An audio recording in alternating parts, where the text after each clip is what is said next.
Good morning, home builders. Today we are on day 62, and Isaac on the altar is the name of our devotion for today. We find ourselves in Genesis 22, verse 9 through 12.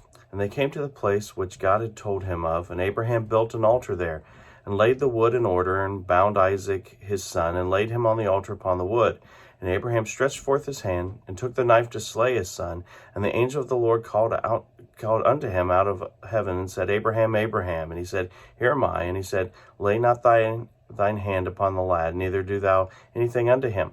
For now I know that thou fearest God, saying that thou hast withheld thy son, thine only son, from me. Now, this is an example of extreme faith, an extreme situation. And we find many of the situations where they're a little above and beyond normal things, and I think that's setting a bar early in the Word of God. But what the devotion that we're looking at here today is not so much about Abraham as it is Isaac. And if you've ever thought of this before, that, Abraham's over 100 years old, and Isaac is young, possibly in his mid-teens, possibly in his early 20s. We're not really sure. But we find him going up with his father and being willing to be bound, being willing to be put on this altar. So he could have easily outpowered his father, but he doesn't. He has just as much faith here as his father, and realizing what is happening.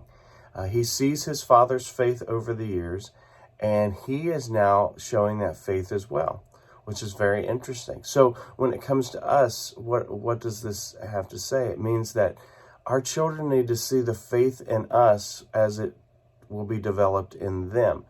It needs to be more than just talk. It needs to be more than just we go to church. It needs to be what our decisions are. Are we trusting God with the different things that come up in our life?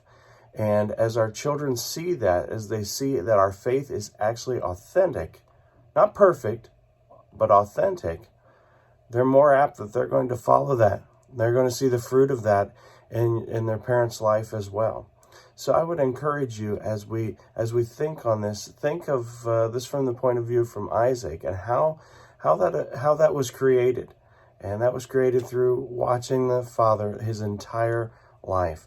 So today's parenting principle: let your life today demonstrate to your children that the faith you have in God is real. And I hope that is true in your life as well. Hope you guys are having a wonderful week. Love you guys. Have a good day. Bye.